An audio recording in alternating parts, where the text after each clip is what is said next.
Salve, salve nação brunegra, sejam bem-vindos ao canal. Hoje eu vou estar trazendo aqui para vocês notícias do Flamengo. Vamos estar fazendo react aqui do Vene Casagrande. Eles vão estar falando aí também sobre a derrota do Flamengo aí na Libertadores. Vamos estar falando sobre o jogo de amanhã do Flamengo também. O Flamengo tem jogo amanhã pelo Brasileirão. Vamos ver quem aí está relacionado para o jogo. Danilo parece que está voltando aí para a posição, vai jogar na lateral. Vamos estar falando também sobre reforços do Flamengo, sobre o Andréas Pereira, sobre o Jorginho. Andréas Pereira aí que está para fechar com o Flamengo, tem bastante interesse em retornando aí para o Flamengo. Vamos falar do Jorginho também, que parece que o Jorginho se lesionou aí pelo jogo da Premier League lá pelo Arsenal. Então vamos ver aí mais um vídeo com vocês. Para fazer aquela fezinha, aquela aposta e garantir uma grana extra, hein? Ó, Bragantino para a página para vocês fazerem a fezinha, a aposta, eu parei aqui porque chegou uma mensagem importante. A gente não sabia e aparece nessa foto do Léo Ortiz essa semana e muita gente achando que foi colocada essa semana. Não, essa frase estava lá desde a temporada passada, só para ser justo aqui, para não parecer que foi um movimento de alguém da atual gestão. Não teve isso, já estava lá, tá bom? Desde o ano passado. Mas, independentemente, é uma frase bacana demais. Eu, particularmente, embora não tenha acompanhado o Ayrton Senna, porque quando ele faleceu eu tinha apenas 4 anos, nem lembro dele. Eu lembro do dia, tá? Mas não lembro dele. Porém, eu passei a estudar, entre aspas, a vida, a carreira do Ayrton Senna. Eu sou fãzaço da dedicação dele. Eu acho que todo profissional deveria ser dedicado como ele foi à sua profissão. E acabou de sair a lista de relacionados, galera. Vamos lá, já vou emendar nesse assunto. Alexandro, Alan, Ayrton Lucas, Bruno Henrique, Danilo de volta, tá? De Arrascaeta, De La Cruz, Diogo Alves, Eric Pulgar, Everton Cebolinha, Everton Araújo, Varela, Gerson, João Vitor, Juninho, Luiz Araújo, Léo Ortiz, Léo Pereira, Matheus Cunha, Matheus Gonçalves, Michael, Pedro, Plata, Rossi, Wesley. Ou seja, galera, força máxima para pegar o Grêmio. A lista de relacionados do Flamengo.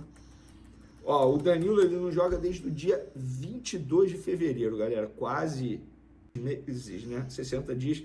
Vamos botar aí 50 dias que o Danilo é a ausência no Flamengo. A lista de relacionados do Flamengo para pegar o Grêmio. Vocês estão vendo que eu estou fazendo tudo ao vivo aqui, cara. Sou eu que faço, ó. Publicar nas outras redes sociais. Sou eu mesmo. Pronto, publicado. Vamos dar continuidade aqui ao nosso vídeo com as informações. E se o Flamengo não tem desfalque, ou pelo menos não vai poupar ninguém, o Grêmio tem um desfalque, galera. O Christian Oliveira está fora do jogo contra o Flamengo por conta de uma infecção no dente.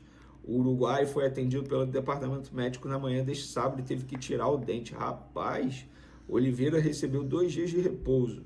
Volta a treinar apenas na terça-feira. Então, um desfalque aí do Grêmio para pegar o Flamengo. Lembrando que, embora seja lá em Porto Alegre, inclusive a delegação rubro-negra viaja nesse sábado, 4 horas da tarde, para pegar o Grêmio nesse domingo, 5h30, tá? Horário diferente aí, um pouco exótico. Eu acho que o Flamengo é o favorito, porque o Grêmio não passa por um bom momento, pelo contrário, está em crise, a torcida cobrando demais empenho, desempenho dos jogadores, e o Flamengo, para mim, é o grande favorito, até porque vai ter o retorno dos titulares. E por falar nisso, galera, até publiquei um texto nas minhas outras redes sociais. Fim da preparação do Flamengo para pegar o Grêmio. Daqui a pouco, às 16 horas, a delegação viaja para Porto Alegre. Não tem nenhuma crise no Fla por conta da derrota para o Central Córdoba, como muita gente acha ou está tentando emplacar essa narrativa aí. Claro que foi feita uma avaliação sobre o revés para aprender com os erros, mas o entendimento que foi um acidente de percurso essa derrota. De modo geral, o pensamento é que a derrota aconteceu porque a equipe não performou e não porque 3 titulares começaram no banco. Agora é focar no duelo contra o Tricolor Gaúcho para voltar a desempenhar e conquistar os 3 pontos fora de casa no Brasileirão, competição que continua sendo prioridade no Flamengo. E aí tem o retorno do Danilo, que eu considero um retorno extremamente importante. Então acho que o Flamengo chega como favorito para esse duelo aí. Confesso para vocês que ainda não tenho informação se o Pedro será titular, enfim, tendo informação a gente publica aqui e nas outras redes sociais também. Não deixe de me seguir, tá? Lá no Twitter, @VeneCasagrande, no Instagram, @VeneCasagrande, no TikTok também estou postando vídeo lá com informações. @VeneCasagrande7 no final, porque alguém já está utilizando @VeneCasagrande. Então, eu publico tudo lá primeiro, depois eu gravo um vídeo aqui e a qualquer momento eu posso publicar essa informação envolvendo Pedro no time titular ou não. E por falar nisso, galera, time titular e tal, o Flamengo está no mercado aí em busca de reforços, pensando na próxima janela. E é óbvio que a diretoria do Flamengo identificou carências no elenco. Foi uma informação publicada pelo GE, que eu confirmei. E tem 2 janelas aí chegando, tá? A primeira, a do Mundial de Clubes, que período extra entre 2 e 10 de junho, ou seja, 8 dias aí. E a segunda é entre 10 de julho e 2 de setembro. Essa é um pouco maior. Inclusive, a informação que eu tenho é que nessa janela que o Flamengo vai fazer investimento maior do que nessa, obviamente, de 2 a 10 de junho, até pelo tempo, né? É um tempo extremamente curto. E a informação publicada e confirmada é: o Flamengo está em busca de um lateral direito, porque sabe que o Wesley dificilmente ficará, dificilmente não será vendido na próxima janela de transferência. O Jorginho, que é uma situação muito encaminhada, resta, entre aspas, apenas a assinatura do pré-contrato. Quando eu falo apenas é porque já tem acordo com as partes e tal, só que o Jorginho quer fechar tudo depois da disputa da Liga dos Campeões com o Arsenal. Então, assim, lá para fim de abril, começo de maio, o Jorginho deve resolver essa situação com o Flamengo. E o Flamengo também busca um meia para ser, entre aspas, o reserva imediato do Arrascaeta, ou até mesmo para brigar com uma titularidade com o meia uruguaio, e também um atacante de lado. O Flamengo está aí no mercado em busca de jogadores para essas posições, galera. Para finalizar nosso vídeo, o Ministério da Fazenda suspendeu 4 casas de apostas de funcionário no Brasil, tá? Entre elas a patrocinadora master do Flamengo, a PixBet. A decisão obriga o clube a tirar a marca da empresa do seu uniforme a partir de amanhã no jogo contra o Grêmio. A suspensão tem caráter provisório com prazo de até 90 dias para as casas de apostas conseguirem novamente se regularizar. O advogado que representa as empresas disse estar tranquilo. Abre aspas aí para o advogado. Todos os certificados técnicos foram apresentados à secretaria em fevereiro, com exceção dos certificados de integração que já foram concluídos e juntados ao SIGAP, estando pendente de análise pelo regulador. Assim, a suspensão deve ser revista, resultando na publicação de uma portaria que autorize a situação em caráter definitivo, sendo isso que aguardamos de forma confiantes e tranquilos. Eu tenho a informação, até iniciar a gravação desse vídeo, que o Flamengo não vai jogar sem a PixBet na camisa. Pelo menos esse é o planejamento da galera que cuida, da galera responsável pela logística. A não ser que o marketing, em cima da hora, mande um comunicado dizendo para tirar a PixBet da camisa para o jogo contra o Grêmio. Então, segue a PixBet pelo menos até a gravação desse vídeo aqui, por volta de 1h30 da tarde, de sábado. Então, pelo menos segue. Pode mudar? Claro que pode, mas no entendimento da galera responsável pela logística, depende do marketing. Se fosse possível, Flamengo e River, se um dos dois não fosse cabeça de chave, né? O River viesse da fase preliminar, como o Corinthians, né? Que se o Corinthians, se ele passasse, ele ia cair ele poderia enfrentar o River. Tanto que o Barcelona de Guayaquil enfrentou o River, certo? Então imagine que fosse Flamengo e River. Flamengo e River. Ah, não seria assim, seria? O Gerson ia ficar no banco? Claro que não. Então, assim, não importa o adversário, é primeiro jogo, tem que ganhar. Tem que ganhar. E tem que jogar bem. Fazer uma grande partida. Eu não percebi essa mobilização, e aí é uma informação. Isso já é um diagnóstico feito lá dentro, tá? Pelo departamento de futebol.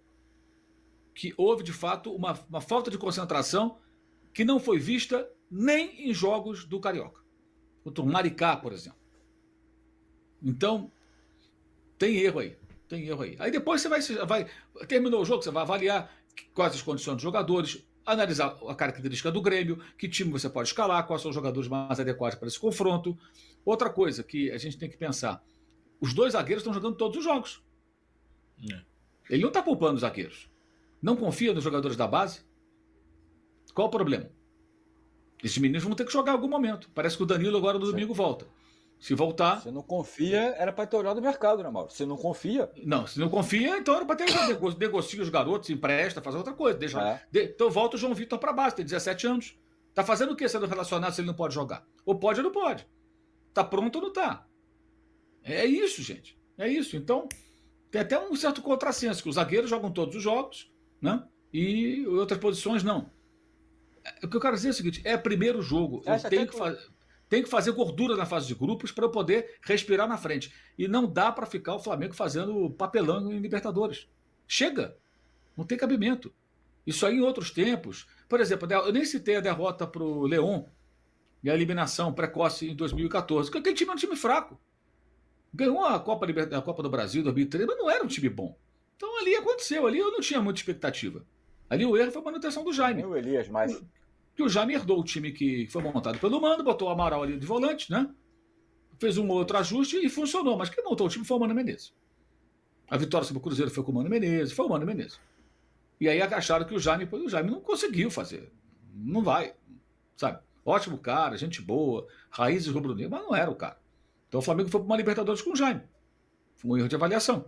Mas aí o cara foi campeão, né? Como é que é tirar? Tem essas coisas também, não pode tirar. E o time não era um time bom. Era um time com muitas limitações. Agora, com esse atual investimento, não tem condições do Flamengo protagonizar esse papelão. Agora, pensem nisso. Se fosse Flamengo e River Plate, como seria? Né? O Boca, se tivesse avançado contra o Aliança e depois contra o Iquique, né? Ele também cairia no pote 4, igual o Corinthians. Poderia ser Flamengo e Boca. Ia jogar assim? O Cavani vem aí. Não, vamos tirar o Gerson, vamos tirar aqui, descansar o Wesley, não precisa contar com o Pulgar e tal, vem o Boca. Mesmo o Boca não tendo um grande time, mas seria um outro. Então, pensem nisso. Pensem nisso. Aí que eu vejo a soberba. Aí o Central Córdoba, né? Deixa pra lá, vamos poupar 3 caras aqui e tal, que dá para ganhar. Não deu. Não deu. Não deu e vou mais longe. Nem passou perto. Nem passou perto. Nem foi aquele jogo que você perde 800 gols e uma bola vadia você toma um gol. Não foi isso. O jogo não foi isso. O Mauro, você falou dos zagueiros aí rapidinho, só para a gente não perder esse raciocínio. O Léo Pereira fez um pênalti e não foi bem na partida, e o Ortiz errou muito mais do que o normal os passes. Você acha que isso pode ter a ver com desgaste? Porque isso influencia, né? O jogador desgastado influencia. Você acha que a atuação deles pode ter a ver com esse desgaste? Pode ser, mas eu não tenho condições, Alan, de afirmar isso. Mas que pode ser qualquer coisa. Pode ser desgaste, pode ser a falta de concentração, um relaxamento coletivo. Veja bem, o diagnóstico interno feito pelo Departamento de Futebol é de que o time não estava focado no jogo como deveria. Tá? Isso é uma informação. O time não estava focado. O time estava num modo mais relaxado que o normal. A pessoa que me falou falou assim: algo nunca visto esse ano. Opa! Né? E o Felipe sabe disso. Agora a grande questão é como o Felipe vai trabalhar isso. Como ele vai trabalhar isso. De que maneira ele vai lidar com isso. Aliás, um parêntese rápido sobre o Felipe Luiz. Mantenho a minha opinião de que muita gente na imprensa, inclusive, queria o Felipe na seleção para enfraquecer o Flamengo, temendo que ele tivesse uma escalada de sucesso ininterrupta e ganhar tudo. Não sei se vai ganhar, né? Ou que vai ganhar. Mas fica muito claro pelo jogo de quarta-feira que o Felipe ainda, e isso é bom o rubro-negro entender, ainda é um técnico jovem que não viveu experiências fundamentais na criação da casca necessária para você ser um profissional de ponta. Porque não houve tempo, não é culpa dele, não houve tempo. Foi a primeira vez. Um ano como técnico e nem 6 meses como profissional. Primeiro jogo dele internacional em casa foi esse. Ele não havia convivido com vaias para valer, né? Nem com as críticas que está recebendo, que são pertinentes. E as críticas, da minha parte, pelo menos, eu só posso falar por mim, são críticas pontuais com relação à quarta-feira. Continuo achando que ele é ótimo, muito promissor, e tenho a expectativa de que ele tire lições importantes desse jogo. Inclusive, com relação ao que ele falou depois na coletiva, vale a pena ele refletir sobre isso. Quando ele fala em poupar na fase de grupos da Libertadores, e não poupar do Brasileiro por conta da fase de grupos. A fase de grupos você só poupa no final. Ele jogou Champions. Ele sabe como é lá. O Atlético de Madrid do Simeone certamente remava para garantir a vaga e depois, né, ir para o mata-mata. Todo mata-mata. Agora eu posso até poupar um jogador ou outro e segurar. Antes de garantir a vaga, não dá para brincar. Vou repetir. Respeito a Libertadores. Se não respeitar a Libertadores, se achar que pode brincar da Libertadores... O Renato Gaúcho ensinou isso lá atrás. Brincar da Libertadores e tal, brincar do Brasileiro. Isso não dá muito certo, não. Alô, tropa da S1 Live. Flamengo. E aí, o Formiga, o meu caro Wallace Borges, levantou justamente o ponto que acho que vem norteando aí o torcedor nessas análises, tá? Análise e tal. Se foi certo ou não a decisão do Felipe Luiz de deixar o Gerson no banco, de deixar o Wesley no banco, de deixar o Pulgar no banco. Porque foi visto ali talvez como, pô, a prioridade vai ser o Campeonato Brasileiro. Porque olhando o resultado, cara, Central Córdoba não tem como, né? No Maracanã, se pega um 2-1, Flamengo jogando assim, bem abaixo, talvez até colocado por muitos aí a pior atuação do Flamengo, né, no comando do Felipe Luiz. Então, mas assim, eu acho que o que tem norteado é se a decisão... As duas da Libertadores são das piores. As duas piores são as duas da Libertadores. Meio que assim, essa decisão o jogo com Vitória também é bem ruimzinho, né? Eu não acho não. Não, Vitória não acho não. Eu acho o o jogo... jogo... Vitória não acho não. Mas enfim, ganhou, né? A decisão foi certa, não foi certa? Acho que é que eu acho que com esse debate de poupar... O pós-estadual, a melhor atuação do Flamengo disparado, o Flamengo não ganhou, né? Que foi o empate contra o Inter, né, por exemplo. Eu acho que o grande ponto, a discussão sobre poupar ou não poupar, ela limita, o principal ponto o Flamengo tem 180 minutos ruins na Libertadores. Fora acréscimos e etc. O Flamengo até aqui não conseguiu. O primeiro tempo de ontem foi até o primeiro tempo que você toma 2 gols, né? Você toma 2-0 no primeiro tempo ontem. Foi onde o Flamengo provavelmente mais criou na Libertadores. Se você pegar os 4 tempos, o que o Flamengo perdeu foi o tempo que o Flamengo mais criou. Criou algumas chances, o Juninho perdeu uma ali com 1 minuto, 2 minutos de jogo. O Arrascaeta finaliza próximo. Na frente pro gol, o mas o Flamengo não conseguiu encaixar o seu jogo nos 2 jogos. Eu não sei o quanto que impacta também a certeza de você vai pegar um jogo sul-americano que o time se fecha, um jogo sul-americano que você tem outras dificuldades que o futebol brasileiro às vezes não te traz. E eu acho que ontem o Felipe Luiz foi muito feliz na análise dos próprios erros.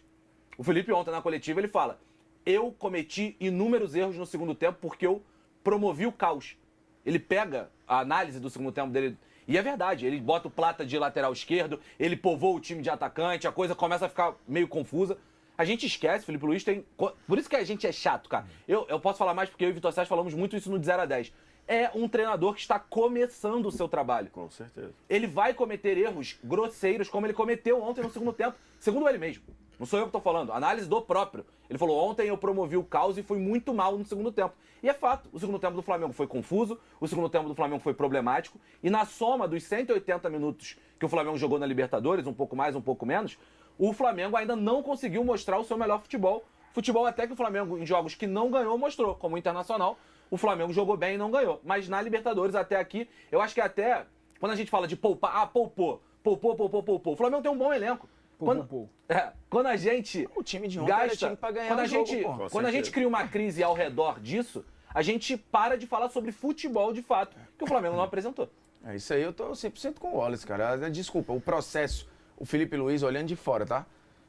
E o Gerson estava voltando de lesão, o Wesley vinha de muito desgaste, o Pulgar estava jogando quase todos os jogos, acho que o Pulgar jogou praticamente todos os jogos. Então assim, o Pulgar ia ter que sair em algum momento, o Gerson, você ia ter que escolher. Ou ele começa aqui, ou ele começa contra o Grêmio. E o Wesley, que era um titular que entrou no segundo tempo e acho que foi o pior em campo, errou tudo o que tentou. Não sei se o Wesley falou isso nas análises. Eu não sei se eles teriam resolvido. Eu não sei se o problema da derrota foi as ausências, do Pulgar, do Wesley e do Gerson, que estava voltando de lesão. O Everton Araújo foi impactante demais para a derrota ontem, no primeiro tempo. Ok. Talvez a escolha poderia ter sido outra. Poderia ter sido outra. Mas o Everton Araújo foi importante para a derrota. Enfim, cara, assim, na boa, qual era o jogo mais fácil? Córdoba em casa ou Grêmio fora? A leitura é... Desculpa, o jogo mais excessivo era o de ontem. Até porque, assim, meio que colocam que até mesmo o time reserva do Flamengo tinha... Não vou colocar a palavra obrigação, mas as comparações... tinha que vencer o Córdoba. Não era o time reserva. Não era o time reserva. Mesmo se fosse... Mesmo, tanto que eu acho errado também colocar só... porque os 3 não jogaram. Eu acho que comparar os reservas ganhariam do Córdoba. Eu acho que comparar com as escolhas que o Tite fez de poupar e não poupar, acho injusto, porque se você não contextualizar, você vai fazer equivalência de coisas que não são equivalentes. Pô. O Flamengo do Felipe Luiz, ele vem jogando bem desde que o Felipe Luiz assumiu, o salto é gigantesco.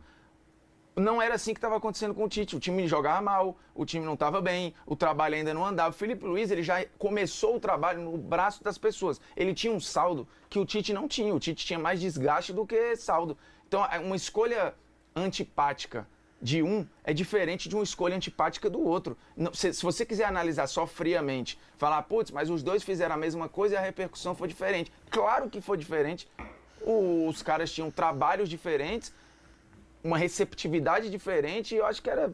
E uma amostra diferente. E uma amostra totalmente diferente. Eu acho a comparação péssima. Esse que é o ponto, talvez, né? Porque o torcedor falando, pô, será que eu já tenho que ficar preocupado, coisa e tal? Mas diante do que o Filipe Luís já mostrou, eu acho que foi de fato um jogo fora da curva, mas ele não foi preocupa. muito mal ontem. Tudo bem, mas assim, pelo que o Flamengo já mostrou, no segundo não sei. tempo, né? Quero te A ouvir, escolha não, né? O VS. Não, eu acho que, assim, se você pegar o que o Flamengo vem jogando, o Flamengo vem mostrando um problema que talvez seja a coisa mais preocupante do jogo de ontem, que é o modo do que o Flamengo joga, o que o Flamengo quer fazer, o Flamengo vai ter problema a temporada inteira a partir quanto mais o 0-0 ficar no placar. Isso daí precisa ser compreendido e imagino que o Filipe Luís trabalhe isso com o grupo. Para o que o Flamengo quer fazer, que é uma intensidade absurda, uma correria, recuperar a bola, ter o domínio da bola, construir, quanto mais o 0-0 ficar no placar, mais problema o Flamengo vai ter. Por uma questão simples. O Flamengo se desgasta, o Flamengo é agressivo na marcação, o Flamengo dá espaços. E se ele tiver com 0-0 no placar, ele vai dando confiança para outro time. Ele vai se cansando, ele vai dando confiança. Cada chegada do time vai ser um risco, porque o Flamengo joga no risco. Então, acho que esse é um ponto, independentemente de ter poupado 2 ou 3, eu concordo com o Formiga, eu acho que se você fizer uma análise de calendário, o Gerson voltando de lesão, o Pulgar com a minutagem alta, o Wesley talvez ali, eu não entendi, de fato o Wesley talvez acho que fosse o que menos demandasse ser poupado. Mas ele não tinha sido poupado na estreia da Libertadores também? Wesley? É. Eu acho que ele não jogou primeiro a O estreia. Varela jogou a estreia. E aí ele jogou o brasileiro. Isso, porque ele vinha da seleção. Ele vinha da seleção. O Varela Contra o Tátira, o Varela foi um dos melhores jogadores. Um dos melhores. Mas então, assim, eu acho que talvez a opção de poupar o Wesley, que de fato entrou e fez o segundo tempo péssimo, o Wesley na zona mista, ele falou, pô, cara, não joguei muito mal hoje. A Monique trouxe lá. Eu acho que isso é um ponto que o Filipe Luís precisa refletir sobre isso. E os jogos têm ficado nesse cenário, né? O jogo contra o Inter foi a mesma coisa. O Flamengo teve um volume, um começo de jogo bom. Quando foi numa escapada, tomou 1-0. Ainda empatou, merecia ter virado. O jogo contra o Vitória, o Flamengo teve várias chances de fazer o 2-0, não fez. O jogo contra o Tátira, né? O Flamengo demorou para fazer 1-0, esse foi um jogo horroroso, demorou para fazer 1-0, ficou cozinhando o jogo, tomou a bola na trave na última bola. Se aquela bola entra, hoje a situação do Flamengo na Libertadores seria complicadíssimo, porque ele teria 1 ponto depois de 2 jogos. E pega LDU em Quito. E pega LDU em Quito agora. Então, assim, esse é um cenário do Flamengo. Acho que o poupar ali, acho que é uma coisa que o emocional acaba prevalecendo. Em relação ao Filipe Luís, a gente falou sobre isso alguns momentos aqui. Cara, o Filipe Luís é um treinador em formação, em aprendizado. Agora a gente vai ver como o Filipe Luís reage depois de uma atuação ruim do Flamengo, especialmente no segundo tempo, numa atuação que ele contribuiu para a atuação ruim, dito pelo próprio. Uma competição maior. Numa competição difícil de pontuar. Pressionado, né? Pela pontuação, entre aspas, pressionado. E acho difícil de pontuar, acho que isso na cabeça dos próprios jogadores.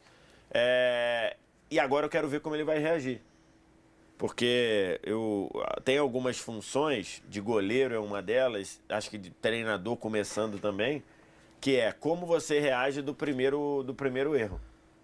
Por exemplo, eu fico muito curioso para ver quando um goleiro começa, como ele vai reagir quando ele toma o primeiro frango. Porque ele vai tomar um frango.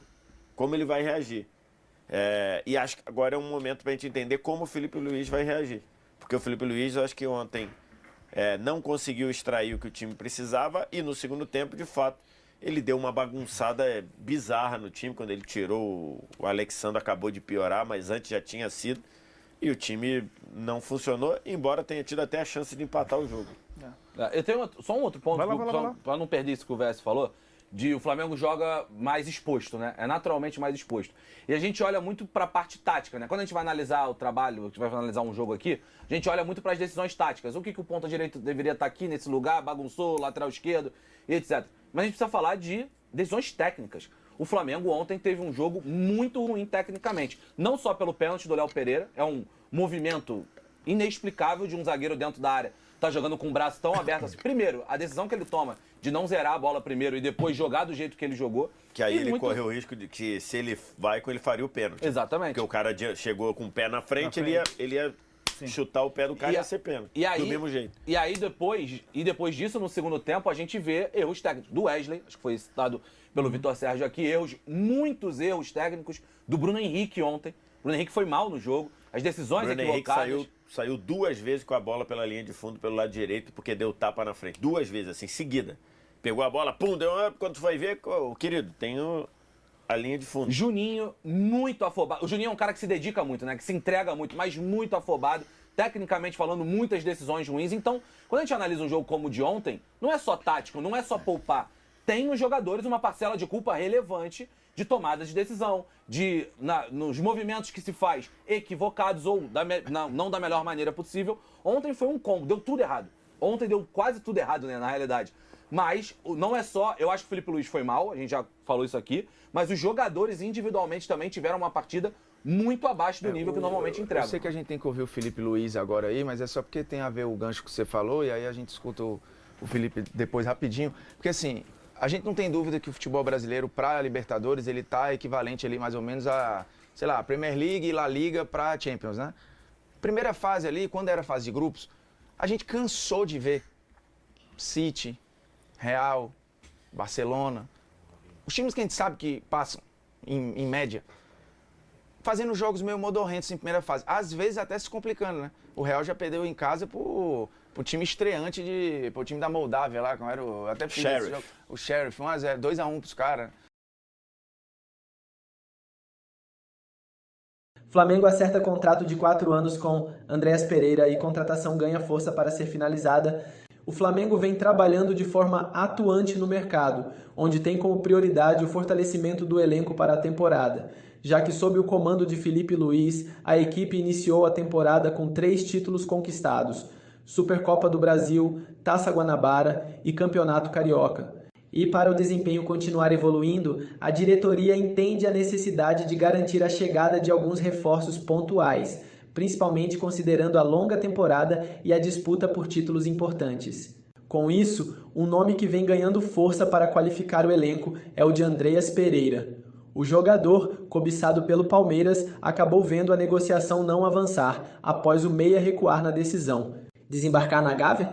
Mas a situação não vem avançando da mesma forma com o rubro-negro, já que o empresário de Andréas Pereira, Giuliano Bertolucci, vai se reunir com Fulham nesta sexta-feira, buscando a liberação para fechar acordo com a equipe carioca, conforme informou o RTI Sports. A ida do agente para Londres pretende fechar o negócio já na próxima janela de transferência. A negociação entre Andréas e a diretoria do Flamengo já está definida, com um contrato de 4 anos. Entretanto, falta somente a liberação dos ingleses. Entretanto, o Fulham não vem mostrando cujo objetivo é dificultar a negociação, mesmo com a importância do atleta hoje ao elenco. Mas acabou tendo como exigência não aceitar nenhum jogador por essa negociação. Desta forma, o clube inglês pretende ter uma boa compensação financeira para isso ocorrer. O atual vínculo de Andréas com o atleta é até julho de 2026, e o jogador chegaria para ser o segundo reforço para o Mundial de Clubes. E você, torcedor, o que acha do retorno de Andréas Pereira ao Flamengo? Deixe sua opinião nos comentários e até o próximo vídeo.